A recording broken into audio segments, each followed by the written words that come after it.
visions through my dreams, seeing myself swimming in the universe. My ancestors gave me gifts to read cards, predict and heal. My name is Daphne, but spirit calls me Babylon. Angels communicate through numbers. Intuition is so deep.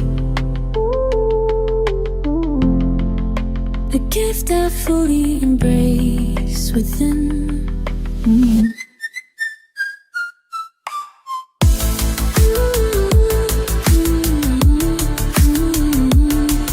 Hi everyone! Welcome po sa inyong almost personal reading. I want you to know that this is a general reading, so you may resonate po sa buong reading na ito or baka konti lang. Take what's only yours. I also want you to know that this is a timeless reading. So whenever you find this video, the message is also meant to find you. So let's check kung anong nangyayari sa paligid. Your first card is the Knight of Cups, the Nine of Wands, and the Emperor. Nababagalan tayo sa kaayusan nitong relationship. Yes, merong mga improvements, pero parang bahagyang-bahagya, no? Parang gusto natin sana ma-feel ang love ni person, ma-feel na nandito na siya kung siya'y malayo. May kulang. Masaya tayo in a way kahit papano, but we're not satisfied. With the Ace of Cups and the Two of Wands, ang bilis kasi nung naging kayo, tas nung naging kayo na, saka siya bumagal. Parang feeling mo yata dito is, nagpa-impress lang ba sa akin si person nung mga time na yon? Ngayon kasi hindi ko na halos maramdaman yung warmth. Ngayon kasi hindi ko na halos maramdaman na meron pa pala akong jowa. Ngayon kasi hindi ko na rin madalas marinig, no? Itong mga I love yous, yung mga dating conversations namin. Meron din dito mga promises na broken na. So, hindi ko alam kung malagkit pa ba, meron pa bang pupuntahan itong relasyon na ito. Parang almost may stagnation na with the Moon card and the Three of Cups. Parang inaantay mo yata, kailan ba magkakaroon ng celebrations tong relationship namin. Hindi ito yung celebration dahil birthday ko, hindi dahil birthday niya, dahil Pasko, Valentine's Day.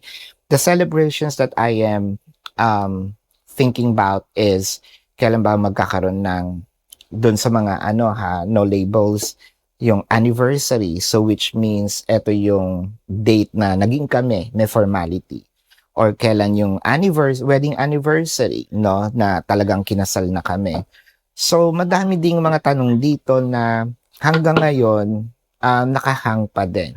Again, pwedeng kahit pa paano malungkot tayo kasi hindi natin na-experience with the Eight of Cups and the King of Wands. Tapos nung lalamig pa si person, ayan na nga, medyo hindi natin gusto yung ganitong feeling na with the Eight of Cups, si person parang hindi niya masyadong feel itong relationship or yun na, no, yung nafe-feel mo rin. Parang yung communication nga din nawawala, nakikita natin yung mga efforts niya, hindi na rin ganun katulad nung dati. With the Knight of Swords, the Nine of Pentacles. Ngayon may nakikita tayong pagbabago. Hindi ko alam kung paano ito susulpot, parang biglaan na lang. Parang it will just land on your lap with the Five of Pentacles and the Queen of Cups. Dahil umalis ka? Kasi nakikita tayo dito parang shutdown mo yung puso mo, shutdown mo yung isip mo, or talagang sinarado mo yung pinto, or nilayasan mo siya. para kasi ang magiging issue nito, ang problema magiging sa'yo. Dahil ikaw ang umalis, ikaw ang umayaw. Pero ang totoong issue, wala kasing nangyayari. Hindi lang kayo nagkaroon ng matinong pag-uusap. So, it felt like hindi rin naman aware si person na ganun na pala yung ginagawa niya or ganun na pala yung nafe-feel mo. So, communication, may lack of communication dito. Kaya, nakikita naman natin yung paghahabol ni person na sandali, saan ka pupunta? Ano mang ginawa ko? Wala kasing klarong usapan. Hindi to parang hindi na-address itong mga issues na ito na nararamdaman mo with the Four of Cups, the Eight of Swords, and the Fool card. Sabihin natin hihingi ka ng time para magmuni-muni. Hindi porket hinabol ka, hindi porket nakapagsalita ka na kung anong mga issues. Hihingi ka talaga ng time para siguro mag-reflect. Ano ba talaga ito bang relationship na ito ang gusto ko? Ito bang relationship na ito ang gusto kong magkaroon habang buhay? Kasi kapag umuon na ako, baka makulong ako dito sa isang relasyon na ito. So with the Hierophant and the Queen of Swords, I feel like mailalabas mo talaga lahat ng sama ng loob mo, lahat ng galit mo, lahat ng kinikimkim mo dito. And then afterwards, syempre, di ba, hihingi ka nga dito ng time para magmuni-muni, mag-self-reflect. Nakikita din natin dito na siguro na burnout ka. That's the actual word, no, to say this. That's the actual word para parang ma-describe natin. Dahil with all the stress, the burdens, and with the Fool card in here, nakikita natin yung the Fool card medyo tatalon na ito. Which means, may panibagong simula. And it kind of make me feel na if not this next month, no? Kung kailan nyo ito napanood, syempre magre-resonate sa inyo, the next month, doon natin makikita lahat ng pagbabago.